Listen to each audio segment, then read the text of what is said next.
యొక్క ప్రాంతాల నుంచి చేరి వచ్చిన ప్రతి ఒక్కరికి పేరు పేరు వస్తున్న నా యొక్క హృదయపూర్వక వందనాలు తెలియజేసుకుంటున్నాను. ప్రత్యేకంగా స్థానిక సేవకులుగా సామ్యూల్ గారు ఎంతో ప్రయాసతోటి, ఆసక్తితోటి, గొప్ప ఆలోచన, జ్ఞానం కలిగి దేవుని యొక్క వాక్యాన్ని అనేకులకు వినిపించాలని ఒక గొప్ప దృఢ సంకల్పంతో ఎన్ని ఇబ్బందులున్నా, ఆటంకాలున్నా, ఆర్థికంగా ఏ విషయంలోనైనానో వెనకాడకుండా ప్రతి నెలలో ఇద్దరు దైవజనుల చేత దేవుని వాక్యాన్ని నేర్చుకోవాలా, ప్రకటింపచేయాలా, వినాలా అనే యొక్క గొప్ప తృష్ణ, ఆసక్తి మరి దేవుని దృష్టిలో చాలా ఆశీర్వాదకరం. ఎందుకంటే ఈ రోజుల్లో దేవుని వాక్యాన్ని ధ్యానించడం అంటే అనుకూలంగా ఉండదు సమయం అందరికీ. ఆ సమయాన్ని మనం దేవుని వాక్యానికి ఇస్తున్నామంటే మనమందరం కూడా ధన్యులం. చెప్పేవారు, వినేవారు, దేవుని స్తుతిస్తూ మయోపరిచేవారు అందరూ కూడా దేవుని దృష్టిలో గొప్ప ధన్యులు. మరి ఈ సమయంలో మనకు అనుకున్న టాపిక్ సమయం అది సబ్జెక్ట్ ఏంటంటే ఆత్మవరాలలో ఉన్న అవసరత. ఇవి ఎక్కడ ప్రారంభించారు అంటే అపోస్తలుడైన పౌలు గారు కొరింథీయులకు రాసిన మొదటి పత్రిక 12వ అధ్యాయము 1 నుంచి కొన్ని విషయాలు జ్ఞాపకం చేస్తున్నాడు. మరియు సహోదరులారా, ఆత్మ సంబంధమైన వరములను గూర్చి మీకు తెలియకుండా నాకు ఇష్టం లేదు. మొదట ఆత్మ సంబంధమైన వరములు అంటున్నాడు. 4వ వచనంలో కృపావరములు నానా విధములుగా ఉన్నవి కానీ ఆత్మ ఒక్కడే. 1వ వచనంలో ఆత్మ సంబంధమైన వరములు అని పరిచయం చేస్తూ మరి 4వ వచనంలో కృపావరములు నానా విధములుగాను ఉన్నవి కానీ ఆత్మ ఒక్కడే. ఎవరు అంటే పరిశుద్ధాత్ముడు. మరియు పరిచర్యలు నానా విధములుగా ఉన్నవి కానీ ప్రభు ఒక్కడే. అంటే దేవుని యొక్క పరిచర్యలు చేసేవారు చాలా రకాలుగా చేస్తున్నారు. కాబట్టి వారందరినీ బలపరిచేది ప్రభు ఒక్కడే. కృపావరములు కలిగిన వారికి నడిపించేది పరిశుద్ధాత్ముడే. 3వది 6వ వచనంలో నానా విధములైన కార్యములు కలవు గాని, కార్యములంటే పనులు, కార్యములు కలవు కానీ అందరిలోనూ అన్నిటినీ జరిగించు దేవుడు ఒక్కడే. డివైన్ యూనిటీ అంటే దైవత్వం యొక్క ఐక్యమత్యని పౌలు గారు ప్రస్తావించాడు ఇక్కడ. పరిశుద్ధాత్ముడు, ప్రభు యేసుక్రీస్తు, తండ్రి అయిన దేవుడు, ఈ ముగ్గురు కూడా దైవ కార్యాలని జరిగిస్తున్నారు. ఎవరిలో? వాక్యం విని విశ్వసించి దేవునికి ఇష్టలుగా, భక్తులుగా నివాసం చేస్తున్న వారు. అయితే చూడండి, ఇక్కడ 7వ వచనంలో ఒక ప్రాముఖ్యమైన విషయాన్ని తెలియజేస్తున్నాడు. అయినను అందరి ప్రయోజనము కొరకు, కొందరి ప్రయోజనం కొరకు కాదు, అందరి ప్రయోజనం కొరకు. నెంబర్ 1 ఇది. నెంబర్ 2 రెండవది ఏంటంటే ప్రతివానికి అంటున్నాడు. ఇది బాగా గమనించాలా. ఆత్మవరాలు, కృపావరములు అనేవి బాప్తిస్మం పొందిన వారికి పరిశుద్ధాత్ముడు వారిలో ఉంటూ పనిచేస్తూ నడిపిస్తుంటాడు. అందులో ప్రభు యొక్క సహకారం ఉంటుంది. కార్యసిద్ధి కలగజేసేవాడు తండ్రి అయిన దేవుడు. కాబట్టి ఇక్కడ 7వ వచనంలో అయినను అందరి ప్రయోజనం కొరకు, రెండవది ప్రతివానికి ఆత్మ ప్రత్యక్షత అనుగ్రహింపబడుచున్నది. ఇందులో మినహాయింపు లేదన్నమాట. పరిశుద్ధులుగా ఎవరైతే జీవిస్తుంటారో, నడిపించబడుతుంటారో ఖచ్చితంగా వారికి ఆత్మ నడిపింపు ఉంటుంది. ఆ పరిశుద్ధత నీలో నాలో లేకుంటే ఆత్మ నడిపింపు ఉండదు. అంతే ఇక. ఇందులో ఎవరు గొప్ప, ఎవరు తక్కువ అనేది లేదు. అందుకనే మరలా చెప్తున్నాను, అందరి ప్రయోజనం కొరకు అన్నాడు. గమనించండి. రెండవది ప్రతివానికి అంటున్నాడు. అంటే క్రీస్తునందున్న వారికి, క్రీస్తునందున్న అందరి ప్రయోజనం కొరకు. ఏంటి ప్రయోజనము? ఆత్మీయ నడిపింపు. కాబట్టి ఈ విషయాన్ని జ్ఞాపకం చేస్తున్నాడు మనకు పౌలు గారు. ఇవి ఎందుకు చెప్పాల్సి వచ్చిందంటే, కొరింథీలో ఉన్న సంఘము విభేదాలతో, కలహములతో, భేదాభిప్రాయములతో ఉన్నది. వారిలో సమానత్వము, ఐక్యమత్యము లోపించినది. క్రైస్తవులలో ఉండకూడనటువంటి లక్షణాలు వారిలో కనపడ్డాయి. వారికి ఆలోచన విధానం ఏంటంటే, మేమే గొప్ప, మాతోటే దేవుడు మాట్లాడిండు, ఆత్మవరాలు మాకే ఉన్నాయి అని అనుకుంటున్నారా? కాదు. అందరి ప్రయోజనం కొరకు, కొందరికా అంటే ప్రతివానికి అని చెప్పాడు. కాబట్టి ఇందులో ఏమాత్రమును మనం సందేహించకూడదు. ఒకరి గురించి ఆలోచన చేయకూడదు. మన గురించి మనము దేవుడు నాకు ఏమి చేస్తలేడు, ఆయన సహాయం నాకు ఏమీ లేదు, ఆత్మ నడిపింపు లేదని మనం అనుకోకూడదు. ఇక్కడ ఏంటి కృపావరాలు? చూడండి 8వ వచనంలో, ఒకనికి ఆత్మ మూలముగా బుద్ధి వాక్యమును, మరి ఒకనికి ఆ ఆత్మ అనుసరించిన జ్ఞానవాక్యమును, మరి ఒకనికి ఆత్మ వలనే విశ్వాసమును, మరి ఒకనికి ఆ ఒక్క ఆత్మ వలనే స్వస్థపరచు వరములను, మరి ఒకనికి అద్భుత కార్యములను చేయు శక్తియు, మరి ఒకనికి ప్రవచన వరమును, మరి ఒకనికి ఆత్మల వివేచనయు, మరి ఒకనికి నానావిధ భాషలను, మరి ఒకనికి భాషల అర్థం చెప్పు శక్తియు అనుగ్రహింపబడి ఉన్నవి. అయినను వీటన్నిటినీ ఆ ఆత్మ యొక్కడే తన చిత్తం చొప్పున ప్రతివానికి ప్రత్యేకంగా పంచి ఇచ్చుచు కార్యసిద్ధి కలగజేయుచున్నాడు. The distribution of the spiritual gifts అంటే ఆత్మ సంబంధమైన బహుమానాలు, కృపావరాలు, అవన్నీ కూడా పంచి ఇయ్యడం జరిగిందన్నమాట. ఎవరి ద్వారా? అపోస్తలుల ద్వారా. ఎవరి ద్వారా? పరిశుద్ధాత్ముని ద్వారా. పరిశుద్ధాత్ముడు ఎవరి మీదకి వచ్చాడు? అపోస్తలుల మీదకి వచ్చాడు. పరిశుద్ధాత్ముడు వారిలో ఉన్నంత కాలం వారు అద్భుత కార్యాలు చేశారు, భాషలు మాట్లాడారు, వారు మరణాన్ని లెక్క చేయలేదు. మరి ఆ తరువాత వారు చేతులుంచిన వారి మీద కూడా వారు ఆ పరిశుద్ధాత్మ అనే వరాన్ని వారు పొందారు. ఈ చేతులుంచే అధికారం కేవలము అపోస్తలులకు మాత్రమే ఇవ్వబడినది. అర్థమవుతుందా?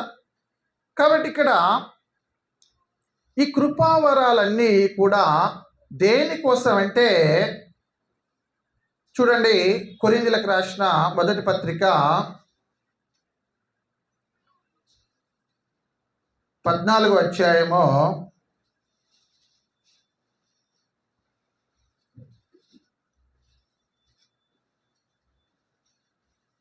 3వ వచనంలో ఈ విధంగా రాయబడి ఉన్నది. క్షేమాభివృద్ధియు హెచ్చరికయు ఆదరణయు కలుగునట్లు ప్రవచించువాడు మనుషులతో మాట్లాడుచున్నాడు. అంటే ప్రవచన వరం అనేది ఉంది కదా ఈ 9లో. ఇక్కడ దీని ఉద్దేశం చెప్తున్నాడు ఏంటంటే, ఒకటి క్షేమాభివృద్ధి. ఏ క్షేమము? సంఘ క్షేమాభివృద్ధి కొరకు. సంఘంలో ఉన్న వారిని హెచ్చరిక చేయుటకు. ఎవరైనా సరైన మార్గం లేకుంటే వారికి హెచ్చరిక చేస్తుంటారు. మూడవది, ఎవరైనా బలహీనులుగా కనపడితే వారికి ఆదరణయు కలుగునట్లు. అల్టిమేట్గా ఈ కృపావరాలన్నీ కూడా మొదటి శతాబ్దంలో ఏ సంఘాలైతే బలహీనులుగా ఉంటారో వారిని బలపరచడానికి పరిశుద్ధాత్ముడు కొందరికి తోడుగా ఉండి నడిపించబడినవే ఈ కృపావరములు. అప్పుడు ఈ వాక్యము ముద్రించబడలేదు. మొదటి శతాబ్దం అయిపోయిన తర్వాత వాక్యము స్థిరపరచబడి రాయవలసిన పుస్తకాలు, పత్రికలు, చెప్పవలసిన విషయాలన్నీ కూడా క్లుప్తంగా పరిశుద్ధాత్ముడు తెలియజేసిన తర్వాత ప్రకటన గ్రంథంలో సమాప్తమని రాయబడి ఉన్నది. అర్థమవుతుందా? ఏదైనా ఒక విషయం చెప్పాలనుకుంటే, లేకుంటే చాలా సంగతులు చెప్పాలనుకుంటే ఎన్ని చెప్పాలో అన్ని దేవుడు పరిశుద్ధాత్ముడి ద్వారా అపోస్తులైన పౌలు గారి ద్వారా బయలుపరిచాడు. అందుకని ఆయన పౌలు గారు 13 లేక 14 పత్రికలు రాసినట్లుగా మనం చెప్పుకుంటాం. అర్థమవుతుందా? ఎందుకంటే దేవుని యొక్క మర్మములన్నిటిని కూడా బయలుపరిచాడు. ఇక మన పని ఏంటిదంటే ఆ పత్రికలను, ఆ పుస్తకాలను చదువుకొని అర్థం చేసుకోవాలి. అర్థమవుతుందా అంటే ప్రార్థనాపూర్వకంగా, ఆత్మీయంగా మన భారమంతా, ఆలోచన అంతా మరి ఆత్మానుసారంగా ఆలోచన చేసినప్పుడే అది అర్థమవుతుంది. కాబట్టి ఇక్కడ ఈ కృపావరములు అనగానే ఈ లోకంలో ఉన్న సమస్య ఏంటంటే ఏం జరుగుతుంది? ఈ 9టిని వివరించడానికి సమయం సరిపోదు. ముఖ్యమైన 3 చెప్తాను. ఈ సమాజంలో కలవరపెట్టే ఒకటి ముఖ్యమైనవి 3 ఉన్నాయి. ఒకటి, స్వస్థపరచు వరం ఉందని పోస్టర్లో ప్రింట్ వేసుకుంటారు సేవకులు. అర్థమవుతుందా? రెండవది, ప్రవచించే వరం ఉందని ప్రవక్తని వేసుకుంటారు. మూడవది, వారు భాషలు మాట్లాడతారు, పరిశుద్ధాత్ముడు వారితో భాషలో మాట్లాడతారని చెప్పుకునేటట్టు చేస్తున్నారు. ఈ 3 చాలా సమాజాన్ని గలిబిలి చేస్తుందన్నమాట. కాబట్టి వీటి గురించి మొత్తం సమాచారం ఎక్కడుందంటే కొరింథీయులకు రాసిన మొదటి పత్రిక 12వ అధ్యాయం, 13వ అధ్యాయం, 14వ అధ్యాయంలోనే మాట్లాడుతున్నాడు. ఆరంభము 12వ అధ్యాయంలో చేశాడు. ఆత్మ సంబంధమైన వరములు అన్నాడు, కృపావరములు అన్నాడు. అవి ఏంటో 8-9 వచనాల్లో బయలుపరిచాడు. ఇవన్నీ పని చేయాలంటే ఎవరు గొప్ప, ఎవరు తక్కువ ఇది అర్థం కాక పౌలు గారు శరీరంలో ఉన్న అవయవాలన్నిటినీ పోల్చి చెప్పాడనమాట. కృపావరాలు చెప్పేసేసి ఇవి ఎవరిలో ఎక్కువ ఉంటాయి, తక్కువ ఉంటాయి, ఇందులో ఎవరు ఎక్కువ ఎవరు తక్కువ అనే భేదాభిప్రాయం కలగకుండా శరీరంలో అవయవాల్ని మనం ఏదైనా ఇది పనికిరాదు అనుకుంటామా? ఏదన్నా ఒక అవయవం లోపిస్తే దాని లోపం స్పష్టంగా కనిపిస్తుంది. ఈ శరీరంలో ప్రతి అవయవం కూడా ప్రాముఖ్యమైనదే. ఇక్కడ చూడండి 12వ వచనంలో 12వ అధ్యాయము కొరింథీయులకు రాసిన మొదటి పత్రిక 12వ అధ్యాయము 12వ వచనం, ఎలాగూ శరీరం ఏకమై ఉన్ననో అనేకమైన అవయములు కలిగి ఉన్నదో, ఎలాగూ శరీరం యొక్క అవయములన్నీ అనేకములై ఉన్ననో ఒక్క శరీరమై ఉన్నవో అలాగే క్రీస్తు ఉన్నాడు. ఇంకా కింద ఏమంటున్నాడంటే, ఎలాగనగా యూదులమైనను, గ్రీసు దేశస్థులమైనను, దాసులమైనను, స్వతంత్రులమైనను మనమందరం ఒక్క శరీరములోనికి ఒక్క ఆత్మ యందే బాప్తిసము పొందితిమి. మనమందరము ఆ ఒక్క ఆత్మను పానం చేసిన వారమైతిమి అని చెప్పి కింద 15వ వచనం నుంచి ఒక్కొక్క అవయవాన్ని గురించి మాట్లాడుచున్నాడు. ఎందుకు చెప్పాడు తెలుసా ఈ విషయం మీకు? ఎందుకు చెయ్యి, కాలు, కన్ను, చెవి, ముక్కు వీటి యొక్క ప్రాముఖ్యత ఎందుకు చెప్పాడో తెలుసా? ఈ 9 కృపావరములలో ఏది తక్కువది కాదు. నేను భాషల్లో మాట్లాడతా, నీకు రాదు అని ఇంకొకరిని అనడానికి అవకాశము లేదు. నేను ప్రవచిస్తాను, నీకు ఆ వరం లేదని ఇంకొకరిని అనకూడదు. నేను స్వస్థతలు చేస్తాను, ఆ వరం నాకే దేవుడిచ్చిండు అనడానికి అవకాశము లేదు. నేను అద్భుతాలు చేస్తాను, ఎవరి వల్ల ఇవి జరగవు, నా వల్లనే జరుగుతాయి అనడానికి అవకాశము లేదు. ఒకవేళ అలా అనుకున్నట్లయితే మన శరీరంలో కన్ను తీసేయాలా, లేక చేయి తీసేయాలా, లేక కాలు తీసేయాలా, లేక ముక్కు, చెవి తీసేయాలన్నమాట. అంటే అవి లేకుండా మనం బ్రతకగలుగుతామంటే ఏదో ఒక లోపాన్ని చూపిస్తుంది. అలాగనే ఆత్మ సంబంధమైన కృపావరములు కూడా ఒకదానికొకటి సంబంధం కలిగి ఉన్నాయి. అవన్నీ ఉంటేనే మన శరీరంలో అవయవాలన్నీ దేని పని అది ఏ విధంగా చేస్తుందో, కృపావరములు అనేవి మొదట చెప్పానుగా మీకు, అందరి ప్రయోజనం కొరకు ప్రతి వానికి ఆత్మ వలన ప్రత్యక్షపరచబడెను. ఇది మర్చిపోవద్దు. ఇది కొందరి క్షేమాభివృద్ధి కోసం కాదు, సంఘ క్షేమాభివృద్ధి కొరకు, సంఘంలో హెచ్చరిక చేయుటకు, ఆదరణ కలుగుటకు. కానీ మానవుడు తన యొక్క గర్వాన్ని ప్రదర్శిస్తున్నాడు. ఎలాగా? నేనే, నా వల్లనే అంటున్నాడు. అలాగా కన్ను నేను లేకుంటే మీరంతా ఉట్టిదే అంటే సరిపోతుందా? ఇలాగా ఏదైనా ఒక అవయవం మన శరీరంలో అది హెచ్చించబడితే దానికి ఏమైనా ప్రయోజనం ఉంటుందా? అందుకనే మన శరీర భాగాలు, శరీరం అంతా ఒక్కటిగా ఎలాగున్నదో, అవయవాలన్నీ వేరుగా ఉండి ఎలాగ ఐక్యమత్యంగా పనిచేస్తున్నాయో, అలాగనే కృపావరాలు, ఆత్మ సంబంధమైన వరములు కూడా ఒకదానికొకటి సంబంధం కలిగి ఉన్నవి. అవి పూర్తిగా సంఘ క్షేమాభివృద్ధి కొరకు కొనసాగించబడుచున్నవి. అంతేకాని ఇందులో మానవుని జ్ఞానాన్ని ప్రదర్శించడానికి దేవుడు అనుమతించలేదు. మరి ఈ సందర్భాన్ని ఇక్కడ ఎందుకు ప్రస్తావించారంటే, కొరింథీలో ఉన్న మనుషుల యొక్క స్వభావం అలాంటిది. అర్థమవుతుందా? కొరింథీ పట్టణంలో ఉన్న క్రైస్తవులైన స్వభావము సాధారణంగా లేదు. వారు ఆత్మానుసారంగా ఆలోచన చేయలేదు. ఎప్పుడు భేదాభిప్రాయాలు కలగజేసుకుంటున్నారో. ఇప్పుడు కూడా క్రైస్తవ సమాజంలో, సేవకుల్లో భేదాభిప్రాయాలే కనపడుతున్నాయి. ఐక్యమత్య లేదు, యూనిటీ అనేది లోపించింది. కాబట్టి క్రీస్తు ప్రభు తన శరీరం అనే సంఘము క్షేమాభివృద్ధి చెందుటకు మరి కొందరిని ప్రవక్తలుగాను, అపోస్తులుగాను, ఉపదేశకులుగాను, సువార్థికులుగాను, కాపర్లుగాను నియమించుకున్నాడు.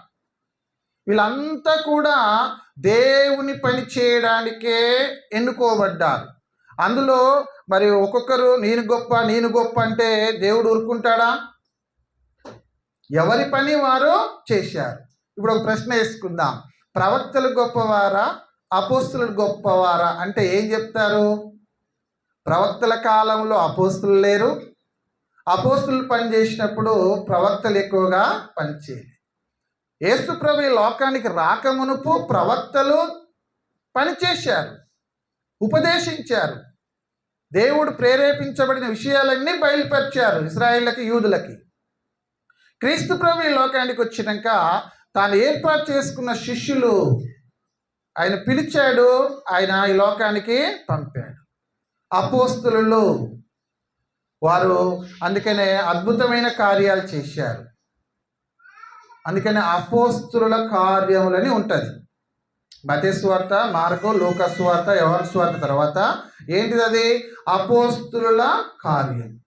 అపోస్తుల కార్యం అంతా కూడా క్రొత్త నిబంధనకు ఒక ఆధారమై ఉన్నది, వెన్నుముక లాంటిది అన్నమాట. ఏ పత్రిక చదివినా ఆ సంఘటన అపోస్తుల కార్యములో ఉన్నట్టుగా కనపడుతుంది అన్నమాట. కాబట్టి చూడండి, ఇక్కడ మొదటిగా ఒకటి చూసినట్లయితే కొరింథీయులకు రాసిన మొదటి పత్రిక, మీకు కొన్ని విషయాలు చెప్పి ముగిస్తాను. 8వ వచనంలో బుద్ధి వాక్యము జ్ఞానవాక్యం అంటున్నాడు. బుద్ధి వాక్యం అంటే మాటలు. బుద్ధి వాక్యం అంటే మాటలు. దానికి సమాధానంగా పౌలు గారు ఎక్కడ ప్రస్తావిస్తున్నాడంటే కొరింథీయులకు రాసిన మొదటి పత్రిక 2వ అధ్యాయము 1 నుంచి చదువుతున్నాను చూడండి. సహోదరులారా, నేను మీ యొద్దకు వచ్చినప్పుడు వాక్చాతుర్యంతో కానీ జ్ఞానాతిశయంతో కానీ దేవుని మర్మమును మీకు ప్రకటించుచూ వచ్చినవాడనో కాను. నేను యేసుక్రీస్తును అనగా సిలువ వేయబడిన యేసుక్రీస్తును తప్ప మరి దేనిని మీ మధ్య నెరగకుందునని నిశ్చయించుకుంటుంది. మరియు బలహీనతతోనూ భయముతోనూ ఎంతో వణుకుతోనూ మీ యొద్ద నుంటిని. మీ విశ్వాసము మనుషుల జ్ఞానమును ఆధారం చేసుకొనక దేవుని శక్తిని ఆధారం చేసుకొని ఉండవలనని నేను మాటలాడినను సువార్త ప్రకటించినను. బుద్ధి వాక్యం అంటే మాటలు అని చెప్పాను. నేను మాట్లాడినను సువార్త ప్రకటించినను జ్ఞానయుక్తమైన తీయని మాటలను నియోగింపక. బుద్ధి అంటే ఒక వ్యక్తికి తెలివితేటలు అన్నమాట. ఒకరికి ఉన్న తెలివి ఇంకొకరికి ఉండదు. ఉంటుందా? ఇక్కడ ఉన్న వారందరూ ఒకరి తెలివి ఇంకొకరికి ఉంటుందా? ఉండదు. అయితే 12 మంది అపోస్తలుల కంటే ఈ పౌలు గారికి ఎక్కువ బుద్ధి జ్ఞానాలు ఉన్నాయి, తెలివి ఉన్నది. ఆయనను ఆ తెలివిని నేను ప్రదర్శించలేదు అన్నాడు. అనడా లేదా? వాక్చాతుర్యంతో కానీ జ్ఞానాతిశయంతో కానీ దేవుని మర్మమును మీకు ప్రకటించవచ్చిన వాడనో కానన్నాడు. ఇంకా కింద ఏమన్నాడు? 5వ వచనంలో నేను మాటలాడినను సువార్త ప్రకటించినను జ్ఞానయుక్తమైన తీయని మాటలను వినియోగింపక పరిశుద్ధాత్మయు దేవుని శక్తియు కనపరచు దృష్టాంతములనే వినియోగించితిని. ఈ రోజుల్లో మనుష్య జ్ఞానాన్ని ఆధారం చేసుకుంటున్నారు. అందరూ చేసుకుంటున్నారా? చేస్తలేరా? గమనించండి. కాబట్టి ప్రియులారా, మరి బుద్ధి వాక్యం, జ్ఞానవాక్యం ఏంటిది? దేవుని వాక్యాన్ని జ్ఞానంతో బోధించాలా? ఎలా బోధించాలా దేవుని వాక్యాన్ని? చూడండి,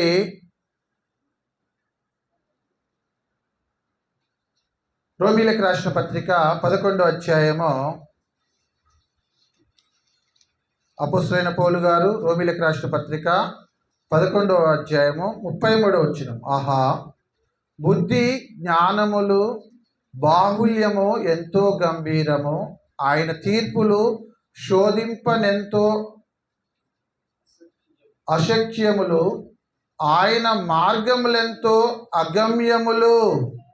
ప్రభు మనస్సును ఎరిగిన వాడెవడు? ఆయనకు ఆలోచన చెప్పిన వాడెవడు? ముందుగా ఆయనకిచ్చి ప్రతిఫలం పొందగలవాడెవడు? ఆయన మూలమునను ఆయన ద్వారను ఆయన నిమిత్తమును సమస్తము కలిగి ఉన్నవి. కాబట్టి ఒక క్రైస్తవుడుగా, ఒక సేవకుడుగా మనం ఏది బోధించినా దైవికమైన జ్ఞానం లేకుండా మనం బోధించలేమో. అది దేవుడిచ్చిన జ్ఞానమై ఉంటుంది, జ్ఞానవాక్యమో. పౌలు గారు అందుకనే నా యొక్క వాక్చాతుర్యాన్ని, నా జ్ఞానాన్ని నేను ప్రదర్శించలేదంటాడు. ఆయనకు పరిశుద్ధాత్ముడు ఏదైతే సూచించాడో అది మాత్రమే మాట్లాడాడు. ఎక్కడ కూడా తన సొంత జ్ఞానాన్ని ప్రదర్శించలేదు. కాబట్టి మూడవది విశ్వాసం అంటున్నాడు. అంటే ఈ కృపావరములు 9 ఉన్నాయి కదా, బుద్ధివాక్యము, జ్ఞానవాక్యం, విశ్వాసం. విశ్వాసం లేకుండా దేవునికి ఇష్టడైండుట అసాధ్యం అంటున్నాడు. శిష్యులతో మాట్లాడుతూ, మీకు ఆవగింజంత విశ్వాసం ఉంటే ఏదైనా మీకు సాధ్యపడుతుందని చెప్పాడు. ఒకసారి మత్తయి సువార్త 15వ అధ్యాయము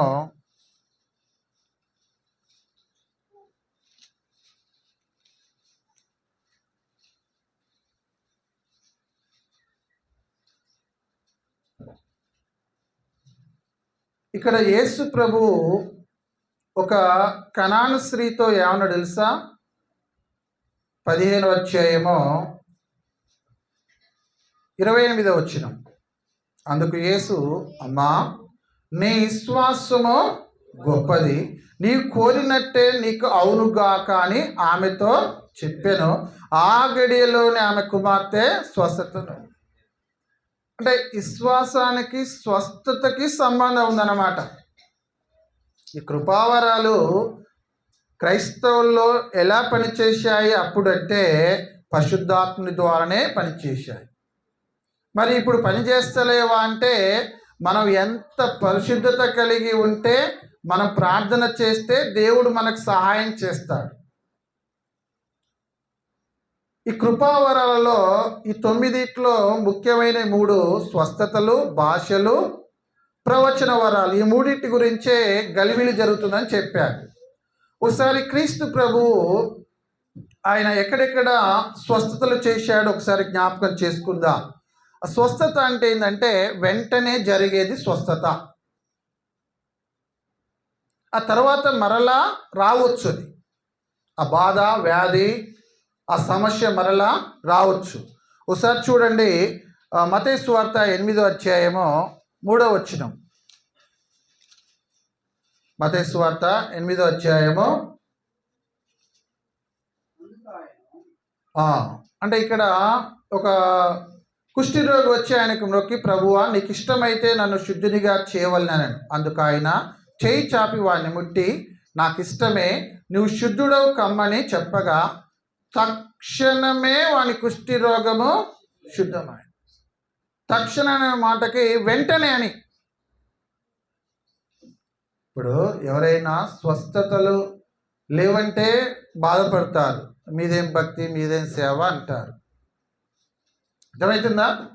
జరిగిన సందర్భాన్ని మనం జ్ఞాపకం చేసుకుంటే అలా జరగాల. స్వస్థత ఎవరికి వద్దు? అందరికీ కావాలా. ఎవరు ఏ వ్యాధులతో, ఏ బాధల్లో, ఇబ్బందుల్లో ఉన్నా అందరికీ అది కావలసినదే. ఇక్కడ కుష్ఠరోగి వచ్చి, ప్రభువా, నీకు ఇష్టమైతే నన్ను శుద్ధినిగా చేయమంటే యేసు ప్రభు ఏమన్నాడు? నాకు చేయి చాపి వాడిని ముట్టి, నాకు ఇష్టమే, నువ్వు శుద్ధుడో కమ్మని చెప్పగా తక్షణమే వాని కుష్ఠరోగము శుద్ధమైంది. రెండో చూడండి, 15వ అధ్యాయం 30వ వచనం. అదే మత్తయి సువార్త 15వ అధ్యాయము 30వ వచనం. కుంటివారు, గుడ్డివారు, మూగవారు, అంగహీనులు మొదలైన అనేకులను తీసుకొని వచ్చి ఆయన పాదముల యొద్ద పడవేసిరి. ఆయన వారిని స్వస్థపరిచెను. ఆగండి, స్వస్థపరిచెను అంటే దాని రిజల్ట్ ఏమున్నది పక్కన? మూగవారు మాట్లాడుటయును. ఏమైనా సమయం పట్టిందా? లేదు. అంగహీనులు బాగుపడుటయు, కుంటివారు నడుచుటయును, గుడ్డివారు చూచుటయును, జనసమూహము చూచి ఆశ్చర్యపడి ఇశ్రాయేలు దేవుని మహిమపరిచిరి.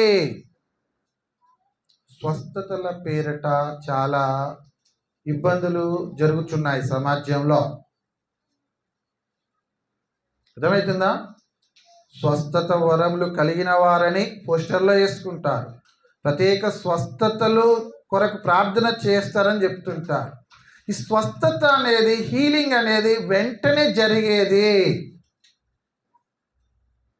మగవారు మాట్లాడారు, కుంటివారు నడిచారు, గుడ్డివారు చూచారు, కుష్ఠరోగి శుద్ధుడయ్యాడు, వెంటనే అయిందని చెప్తున్నాడు.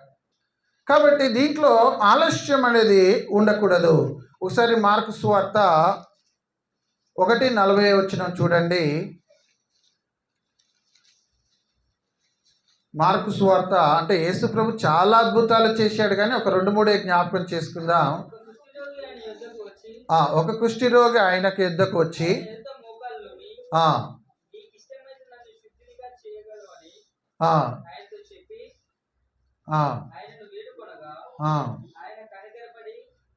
చేయి చాపి వానిని ముట్టి నాకు ఇష్టమే నువ్వు శుద్ధుడో కమ్మని వానితో చెప్పాడు. వెంటనే, చూడండి అండర్లైన్ చేసుకోండి, వెంటనే కుష్టి రోగం వానిని విడిచిన గనక వాడు శుద్ధుడాయను. స్వస్థత యొక్క డెఫినేషన్, నిర్వచనం, దాని యొక్క తక్షణం ఫలితం ఎలాగుందో చూడండి. నేను స్వస్థత లేదు అని అంటలేనో, ఉంటే జరిగితే ఇలాగ జరగాల, అప్పుడు అలా ఎందుకు జరిగా, ఇప్పుడు ఎందుకు జరుగుతలేవంటే అప్పుడు అవసరము. అనేకులు నమ్మాలా, వాక్యం స్థిరపరచబడుచున్నది. అర్థమవుతుందా? ఇప్పుడు అవసరానికి నమ్ముచున్నారు, అవసరానికి కాదు నమ్మేది. పరలోక రాజ్యం, నిత్య జీవం కొరకు మనం నమ్ముకుంటున్నాం. ఇవన్నీ అద్భుతాలన్నీ కూడా శరీర సంబంధమైనవిగా జ్ఞాపకం చేసుకోవాలి మనం. అర్థమవుతుందా? ఇంకొక వచనాన్ని చూడండి, మత్తయి సువార్త 9వ అధ్యాయం 6వ వచనం. మత్తయి సువార్త 9వ అధ్యాయము 6వ వచనం.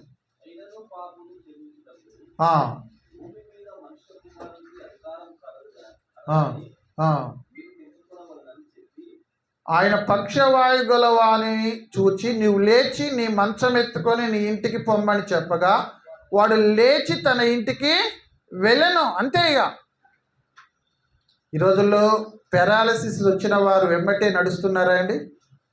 హాస్పిటల్కి పోయి ఎన్నో మందులు వాడి ఫిజియోథెరపీ చేసిన తర్వాత లేదా స్టిక్ పట్టుకొని సాధారణంగా నడుస్తున్నారు. పక్షవాతం వచ్చిన వాళ్ళు వెంటనే నడవడం అంటే అది జరిగింది అప్పుడు. ఇప్పుడు ఎందుకు జరుగుతలేదంటే అప్పుడు అది కావలసి ఉన్నది నమ్మడానికి. ఇప్పుడు ఎందుకు జరుగుతలేదంటే ఆ విశ్వాసము, ఆ అవసరత అనేది లోపిస్తుందన్నమాట. విశ్వాసంలో బలహీనులుగా ఉంటున్నారు. కేవలం వాటి కోసమే అనుకుంటే ఈ ప్రపంచం అంతా పోగవుతుంటుంది అన్నమాట. కాబట్టి ఇంకో చూడండి, మార్కు సువార్త 2వ అధ్యాయము 11వ వచనం.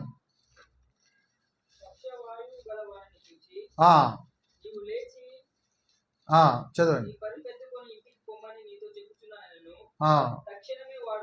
చాలు, తక్షణమే పక్షవాయు గలవాడు తక్షణమే పరిపెత్తుకొని పోయాడు. అర్థమవుతుందా? కృపావరములు, వాటి యొక్క అవసరత. కృపావరం ఉంటే జరిగేవి జరుగుతున్నవా? స్వస్థతల పేరిట ఏం జరుగుతున్నాయి? వాళ్ళు స్వస్థతలు లేవంటారు, అద్భుతాలు లేవంటారు, మహత్కార్యాలు లేవంటారు, భాషలు లేవంటారు అని చెప్పుకునేవారు ఉన్నారు. మనం లేవని అనటం లేదు, కానీ జరిగిన పరిస్థితులు ఆలోచన చేస్తే మరి ఒకసారి అద్భుతాన్ని చూద్దాం. చూడండి, మత్తయి సువార్త 15వ అధ్యాయం 36వ వచనం మీ అందరు తెలిసిందే. 15వ అధ్యాయము 36వ వచనం. 36వ వచనం. ఆ 7 రొట్టెలను ఆ చేపలను పట్టుకొని కృతజ్ఞతాస్తులు చెల్లించి విరిచి తన శిష్యులకు ఇచ్చెను. శిష్యులు జనసమూహములకు వడ్డించిరి. వారందరూ తిరిగి తృప్తి పొందిన మీదట మిగిలిన ముక్కలు 7 గంపల నిండా ఎత్తిరి. అంటే ఒకసారి 5 రొట్టెలు 2 చేపలు, తర్వాత ఎన్ని వేల మందికి ఆహారంగా వడ్డించారో అది అద్భుతం. అర్థమవుతుందా? స్వస్థత అంటే తక్షణమే జరిగేది. అద్భుతం అంటే కనివిని ఎరగని రీతిలో జరిగేదన్నమాట. అసాధ్యమైనది జరిగేది. అసాధ్యమైనది ఏం జరిగింది? యేసు ప్రభు మొదటి సూచక్రియ చేశాడు. యోహాను సువార్త 2వ అధ్యాయము 11వ వచనం. యోహాను సువార్త 2వ అధ్యాయము 2వ అధ్యాయం మొదటి నుంచి 11వ వచనం వరకు జరిగిన విషయం ఏంటంటే, కానా అనే ఊరిలో యేసు ప్రభు ఒక వివాహానికి హాజరయ్యాడు. అక్కడ ద్రాక్షరసం అయిపోయింది. మరియమ్మ వచ్చి ద్రాక్షరసం అయిపోయిందని చెప్పింది. అమ్మ నాతో నీకేం పని అని, నా సమయం ఇంకా రాలేదని తల్లితో మాట్లాడతాడు. తర్వాత ఏం చేశారు? యేసు ఆ బాణలు 7వ వచనం నీళ్లతో నింపుడని వారితో చెప్పగా వారు వాటిని అంచుల మట్టుకు నింపింది. అప్పుడు ఆయన వారితో మీరిప్పుడు ముంచి విందు ప్రధాని యొద్ద తీసుకొని పోండి అని చెప్పగా వారు తీసుకొని పోయింది. ఆ ద్రాక్షరసం ఎక్కడ నుండి వచ్చెనో ఆ నీళ్లు ముంచి తీసుకొని పోయిన పరిచారకులకే తెలిసినది కానీ విందు ప్రధానికి తెలియకపోయాను. కనుక ద్రాక్షారసమైన ఆ నీళ్లు రుచి చూచినప్పుడు ఆ విందు ప్రధాని పెండ్లి కుమారుణ్ణి పిలిచి, ప్రతివాడు మొదట మంచి ద్రాక్షారసమును పోసి జనులు మత్తుగా ఉన్నప్పుడు జబ్బు రసం పోయిను, నీవైతే ఇదివరకు మంచి ద్రాక్షరసం ఉంచుకొని ఉన్నావని అతనితో చెప్పాను. గలిలయలోని కానాలో యేసు మొదటి సూచక్రియను చేసి తన మహిమను బయలుపరిచాను. సూచక్రియ అంటే మనుషులందరూ చూస్తున్నప్పుడు జరిగింది. అర్థమైందా? ఇంకొక అద్భుతం ఏంది? చనిపోయిన లాజర్ను లేపాడు. మార్తా ఏమన్నది? ప్రభువా వద్దు, వాసన పడుతుంది, 4 దినాలు అయింది అన్నాడు. నువ్వు దేవుని నమ్మావా? నమ్మితే ఆయన మహిమను చూస్తావని చెప్పాడు యేసు. లాజరు లే అన్నాడు.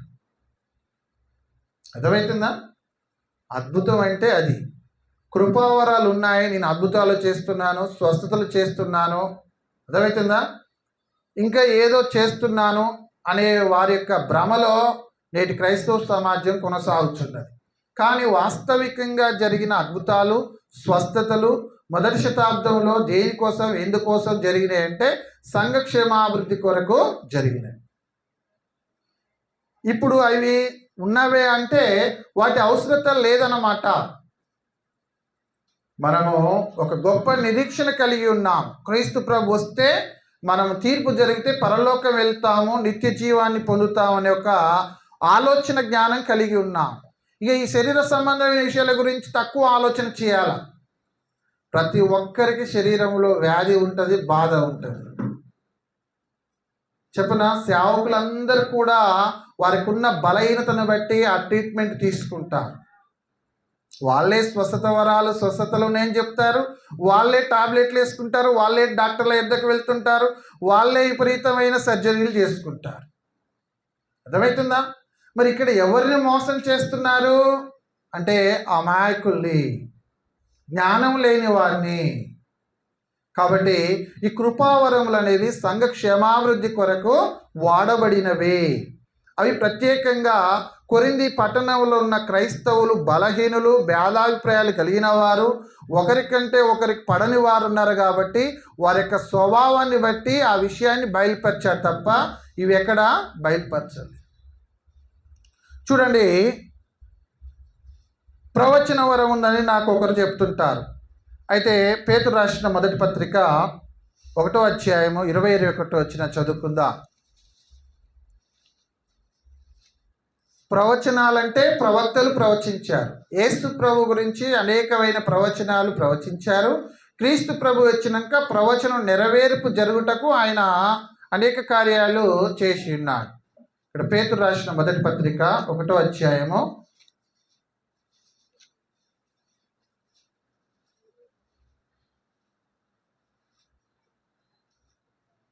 20-21 వచ్చిన.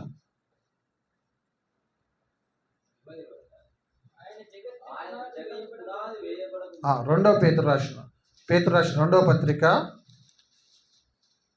1వ అధ్యాయము 20 వచ్చిన. ఒకడు తన ఊహను బట్టి చెప్పుట వలన, చూడండి బాగా గమనించండి, ఒకడు తన ఊహను బట్టి చెప్పుట వలన లేఖనములో ఏ ప్రవచనమును పుట్టదని మొదట గ్రహించుకొనవలెను. ఎలయనగా ప్రవచనము ఎప్పుడును మనుషుని ఇచ్చను బట్టి కలగలేదు కానీ మనుషులు పరిశుద్ధాత్మ వలన ప్రేరేపింపబడిన వారై దేవుని మూలంగా పలికిరి. అపోస్తలులు వారు చేస్తున్న అద్భుత కార్యాల్లో వారితో కొంతమంది ప్రవక్తలు కూడా ప్రవచించారు. అంటే ఆ మొదటి శతాబ్దంలో ఆ యెరూషలేమునకు జరగబోయే సంగతులు ప్రవక్తల ద్వారా బయలుపరిచారు. ప్రవక్తలు ఏదైనా తెలియజేస్తే అవి రాయబడాలా, ముద్రించబడాలా. చెప్పవలసిన విషయాలన్నీ కూడా చెప్పబడ్డాయి, బయలుపరచబడ్డాయి. కాబట్టి వాటి యొక్క అవసరత ఇక లేదు. జరగబోయే దాని గురించి నేను చెప్తానని ఎవరైనా ఒక సేవకుడు అనుకుంటే అది అంత అవసరమైనది కాదు. జరగవలసింది ఏదో పరిశుద్ధ గ్రంథంలో స్పష్టంగా రాయబడి ఉన్నది. రెండే ఉన్నాయి. ఒకటి యేసు ప్రభు రెండో రాకడా, వస్తే తీర్పు. ఈ రెండు తప్ప అన్నీ కూడా జరిగిపోయిన సంగతులే జరుగుతున్నాయి, ఇంకా అలాగనే కొనసాగుతున్నాయి. కాబట్టి చూడండి, పేతురు రాసిన మొదటి పత్రిక 4వ అధ్యాయము 10వ వచనం. దేవుని నానా విధమైన కృప విషయమై మంచి గృహ నిర్వాహకులయుండి ఒక్కొక్కడు కృపావరం పొందిన కొలది ఒకనికొకడు ఉపచారం చేయుడి. ఒకడు బోధించిన ఎడల దైవోక్తులను బోధించినట్టు బోధింపవలెను. ఒకడు ఉపచారం చేసిన ఎడల దేవుడు అనుగ్రహించు సామర్థ్యం నుండి చేయవలెను. ఇందువలన దేవుడు అన్నిటిలోనూ యేసుక్రీస్తు ద్వారా మహిమపరచబడును. యుగ యుగములు మహిమయు ప్రభావమును ఆయనకుండును గాక. ఆమేన్. కాబట్టి మనం ఏం చేసినా పరిశుద్ధాత్ముని యొక్క సహాయంతో చేయగలుగుతున్నాం, అంతే తప్ప మానవుని యొక్క గొప్పతనం ఏమీ లేదు. మానవుని యొక్క జ్ఞానాన్ని ప్రదర్శించకూడదు.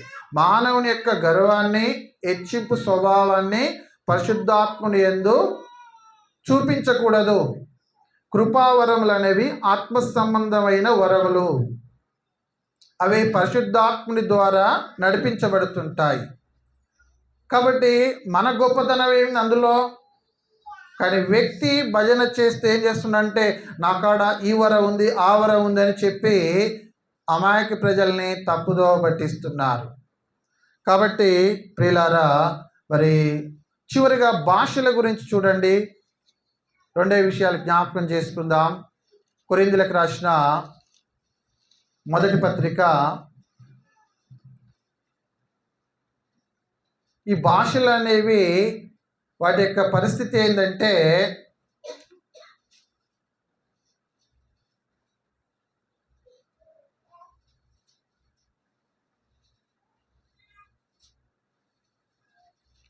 కొరింథీయులకు రాసిన మొదటి పత్రిక 14వ అధ్యాయము 22వ వచనం. కాబట్టి భాషలు విశ్వాసులకు కాదు, అవిశ్వాసులకే సూచకమై ఉన్నవి. భాషలు ఎవరు ఉపయోగిస్తున్నారు? విశ్వాసులు మాట్లాడుతున్నారు, సేవకులు మాట్లాడుతున్నారు. భాషలు విశ్వాసులకు కాదు, అవిశ్వాసులకే సూచకమై ఉన్నవి. ప్రవచించుట అవిశ్వాసులకు కాదు, విశ్వాసులకే సూచకమై ఉన్నవి.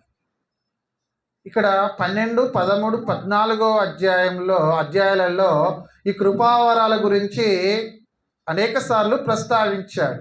19వ వచనంలో అదే విషయాన్ని చెప్తున్నాడు. చూడండి, అయినను సంఘములో భాషతో 10,000 మాటలు పలుకుట కంటే ఇతరులకు బోధ కలుగునట్లు నా మనసుతో 5 మాటలు పలుకుట మేలు.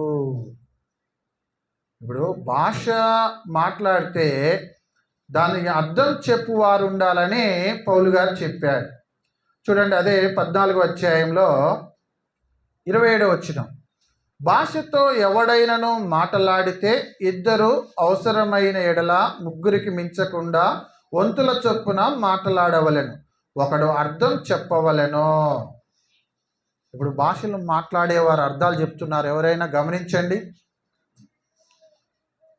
అర్థం చెప్పువాడు లేని ఎడల అతడు సంఘంలో మౌనముగా ఉండవలని కానీ తనతోనూ దేవునితోనూ మాట్లాడుకొనవచ్చును. అంటే బయటికి రాకూడదు. మనం అందరము పరిశుద్ధాత్మ శక్తితోటి నడిపించబడుతున్నాం కదా. పరిశుద్ధాత్ముడు పక్షపాత. నీకు నాకు ఆ శక్తిని ఇవ్వకుండా ఎవరికో ఒకరికి ఆ శక్తిని ఇస్తే పక్షపాతం చూపించిన వాడవుతాడు. అర్థమవుతుందా? మరి ఆ భాషలు ఎప్పుడు ఆరంభమైనవంటే పరిశుద్ధాత్ముడు వచ్చినప్పుడు ఆరంభమైనవి. ఇక్కడ అపోస్తుల కార్యములు 2వ అధ్యాయంలో అవి మనం చూస్తుంటాం. అపోస్తుల కార్యములు 2వ అధ్యాయము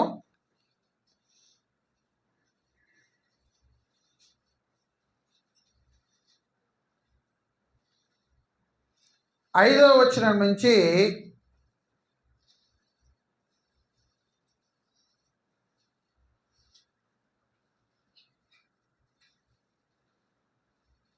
ఇక్కడ అనేక రకాల ప్రాంతాల నుంచి వచ్చిన వారు ఉన్నారు.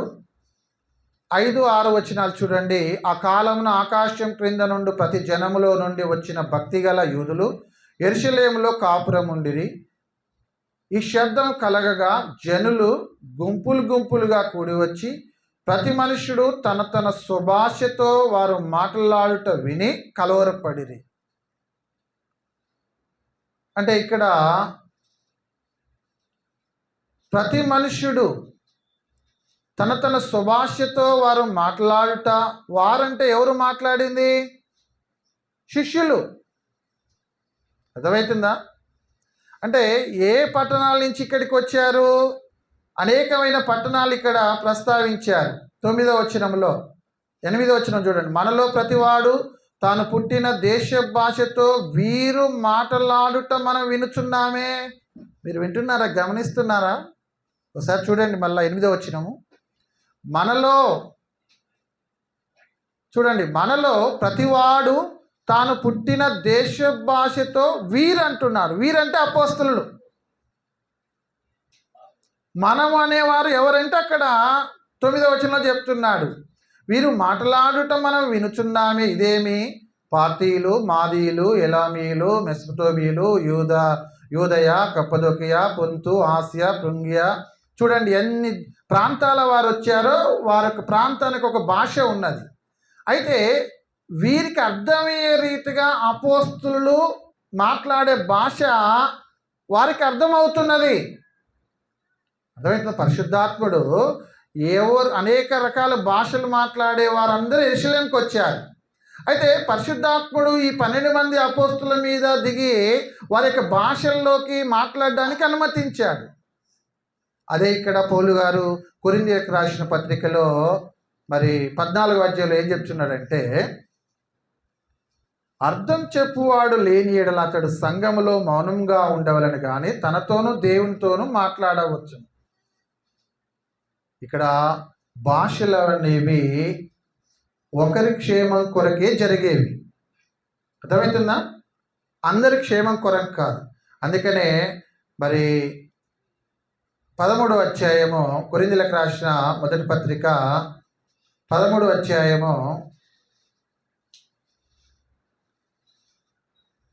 మనుషుల భాషలతోనూ దేవదూతల భాషలతోనూ నేను మాట్లాడినను ప్రేమ లేని వాడినైతే మ్రోగడి కంచును గనగనలాడు తాళమున అయ్యుండును. ప్రవచించు కృపావరము కలిగి మర్మములన్నీ జ్ఞానమంతో ఎరిగిన వాడనైనను కొండలను పెగిలింపగల పరిపూర్ణ విశ్వాసం గలవాడనైనను ప్రేమ లేని వాడైతే నేను వ్యర్థుడను. ఇలాగా అనేక విషయాలు చెప్పుకుంటూ వస్తూ 8వ వచనంలో చూడండి, ప్రేమ శాశ్వత కాలముండును, ప్రవచనములైనను, కృపావరములో ప్రవచనం ఉన్నది ఒకటి, జ్ఞానవాక్యం బుద్ధివాక్యం ఉన్నది కదా, జ్ఞానమునైనను నిరర్ధకమగును, మనం కొంత మట్టుకు ఎరుగుదుము, కొంత మట్టుకు ప్రవచించుచున్నాం.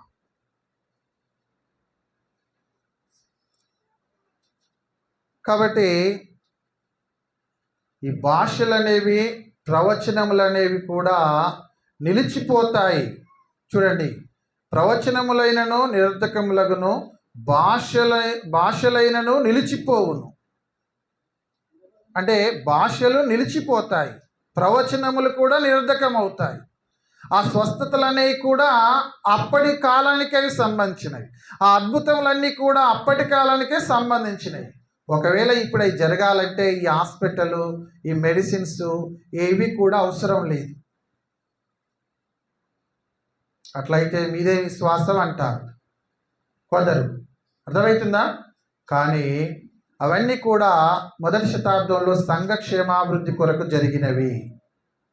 ఈ చెప్పేవారు చెప్పలేక, వినేవారికి అర్థం కాలేక, ఒక మాటలో అది లేదు ఇది లేదంటే వారికి అర్థం కాదు. కానీ అవి ఎలా జరిగాయి, ఏ సందర్భంలో జరిగాయి, యేసు ప్రభు అద్భుతం చేసినప్పుడు ఎలా జరిగింది, స్వస్థత జరిగినప్పుడు ఎలా జరిగింది, ఎవరు ఎలాగ ప్రవచించారు, ఎవరు విశ్వాసాన్ని కనుపరిచారు, ఎవరు భాషల్లో మాట్లాడితే ఎవరికి అర్థమైంది, ఇవన్నీ మనం గమనించాల ప్రియులారా. కాబట్టి ఒక మాటలో మరి కృపావరములు అనేవి మరలా చదువుతున్నాను చూడండి. 14వ అధ్యాయము 5వ వచనము. మీరందరూ భాషలతో మాట్లాడవాలని కోరుచున్నాను కానీ మీరు ప్రవచించవలనని మరి విశేషంగా కోరుచున్నాను. సంఘము క్షేమాభివృద్ధి పొందు నిమిత్తము భాషలతో మాట్లాడువాడు అర్థం చెబితేనే గాని వానికంటే ప్రవచించువాడే శ్రేష్ఠుడు. సహోదరులారా, ఆలోచించుడి.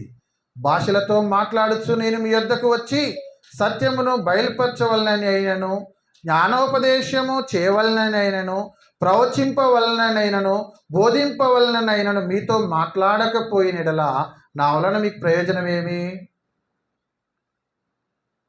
ఇవన్నీ చెప్పుకుంటూ చివరిగా చూడండి 14వ అధ్యాయము